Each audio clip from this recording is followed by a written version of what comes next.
Ay mga kasipag, magandang araw po sa ating lahat. So sa video ito mga kasipag, isi-share ko nyo dito kung paano tayo magkaroon ng maraming followers dito sa ating Facebook profile account o dito sa ating Facebook page. Kung paano tayo makakuha dito ng maraming views po mga kasipag. At paano maging engaging po ang ating mga content video mga kasipag. Marami itong reacts, shares, comments po mga kasipag o likes po mga kasipag. Sa inyo yung pag-uusapan natin mga kasipag para magkaroon po kayo dito ng idea po at kaalaman kung anong dapat nyo pong gawin, kung ano yung strategy o tactics po na dapat nyo pong gawin mga kasipag para maging engaging po ang inyong mga video po mga kasipag at para magkaroon talaga ng followers tsaka views talaga dito sa ating page o profile account. So dito mga kasipag pag-uusapan natin yan kaya panoorin itong video to hanggang dulo para malaman nyo po kung anong dapat nating gawin dyan. At para malaman nyo na yun, proceed na tayo.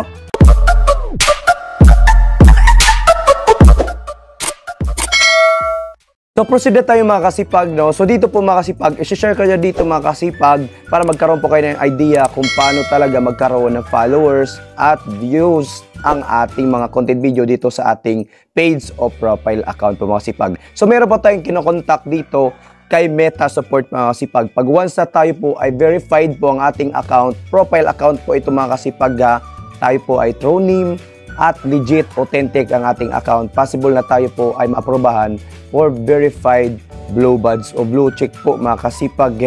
So dito mga kasipag, meron pong benefit na ibibigay po sa atin si Facebook po mga kasipag. Yun nga yun ay may bayad po. 500 pag tayo po ay nagpapa-blue badge o blue check po mga kasipag na ma-sure natin na authentic talaga ang ating account daw. Pero magbibigay po ng services si Facebook dito mga kasipag. Yun, mga features niya po mga kasipag na about sa stickers, additional na mga ganang features, mga meta support nila mga kasipag, yung specialist po nila, agad-agad po silang mag-respond sa mga katanungan or mga concern po natin mga kasipag, magbibigyan po nila ng tugon. So yung mga katanungan natin agad-agad, pag once na tayo po talaga ay verified dito po mga kasipag, talagang pera-pera, hindi tayo ata ma-priority dito kung hindi po tayo nagbabayad ng monthly na 500. Malaki din kasi ang monthly 500 mga kasipag.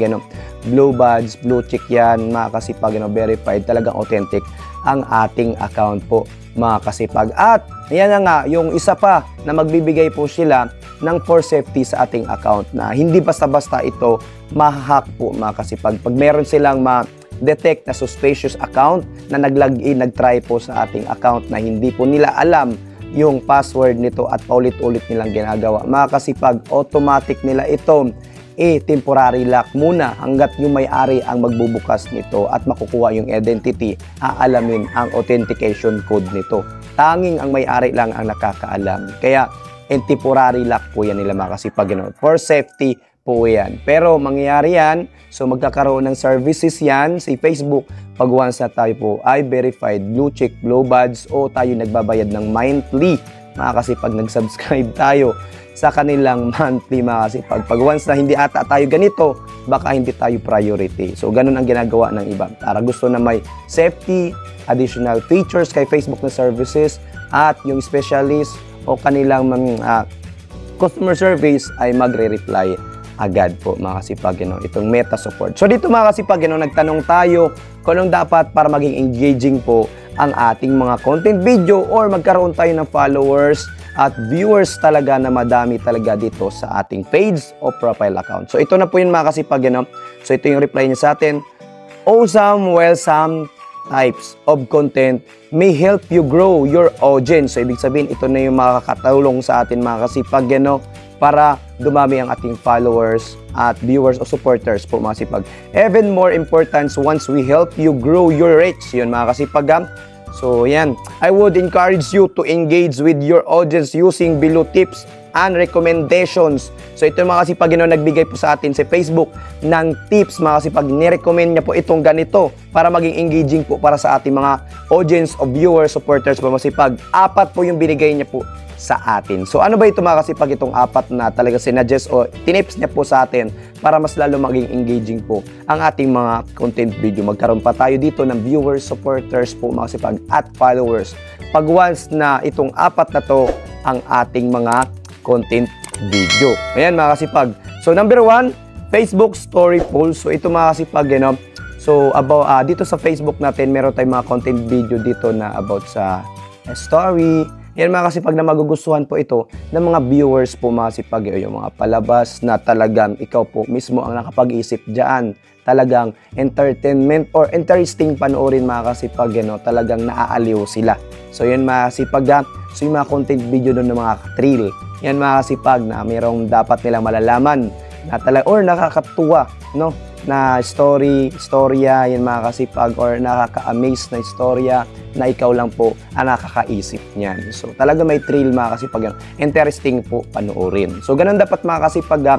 So, story pulls mga kasipag, may mga video na talagang subaybayan talaga nila, masubaybayan talaga nila na meron itong mga episode. Yan mga kasipag, So, wag naman po tayo manguha ng mga video ng iba po mga kasipag. Baka sakaling tayo na naman po ay maka-copyright dyan o unoriginal content. So, alam naman po, madedetect at madedetect yung mga video na hindi po sa atin po mga kasipag.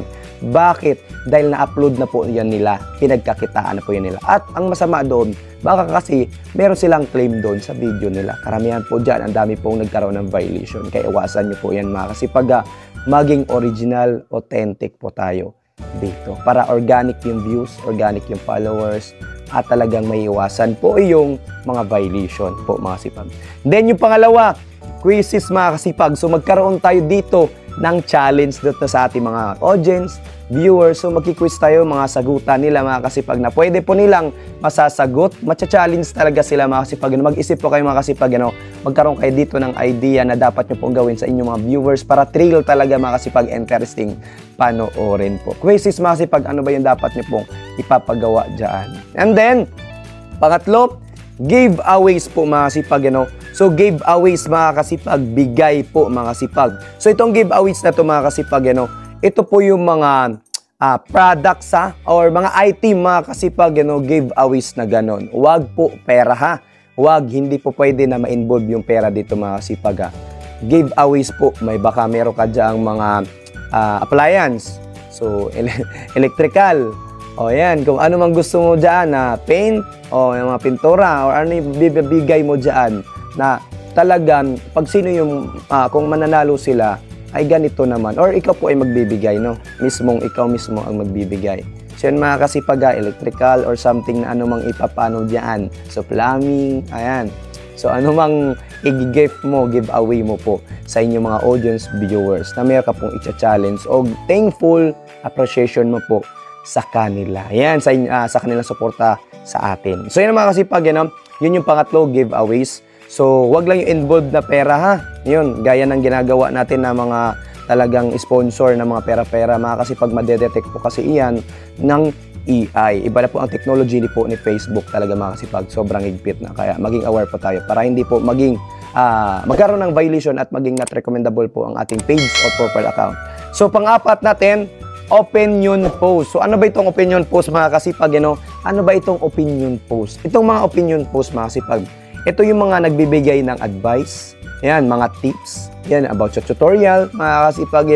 Ito yung mga interesting panoorin na meron po sila matutunan dyan na gusto nila mag-vlog, mga kasipag, gaya po ng ginawa ko po sa inyo. So, ito yung mga opinion post na isa, no? Kasi nga, mga kasipag, meron kayong makukuha matutunan kung gusto nyo pong mag-vlog po talaga. Kung gusto nyo po talagang kumita sa Facebook tsaka sa YouTube, yun po yung isa ay yung opinion post, advice, tips po mga kasipag, yung mga tutorial, yan mga kasipag, yung about sa ano mang meron ka dyan na meron kang mga skills, meron kang mga ano pang mga natutunan mo, pagiging profession mo dyan sa pag-aaral o nakukuha mo dito sa TESDA na pinag-aralan mo, pwede mo po yung i-tutorial, i-tips o i-advise pa po mga kasipag, bibigyan mo po sila ng tips para matutunan nila to at magkaroon ka pa dyan ng advice para mas lalo po silang matutunan talaga nila ng todo at magkaroon ng idea talaga mga kasipag, gaya ng ginagawa ko po mga kasipag.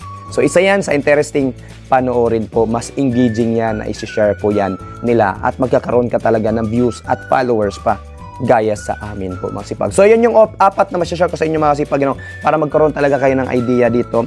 Facebook Story Pulse, yan, magkaroon tayo ng sarili nating content ha, yung mayroong talagang episode na talagang masubaybayan or katotowa, no, mga kasipag.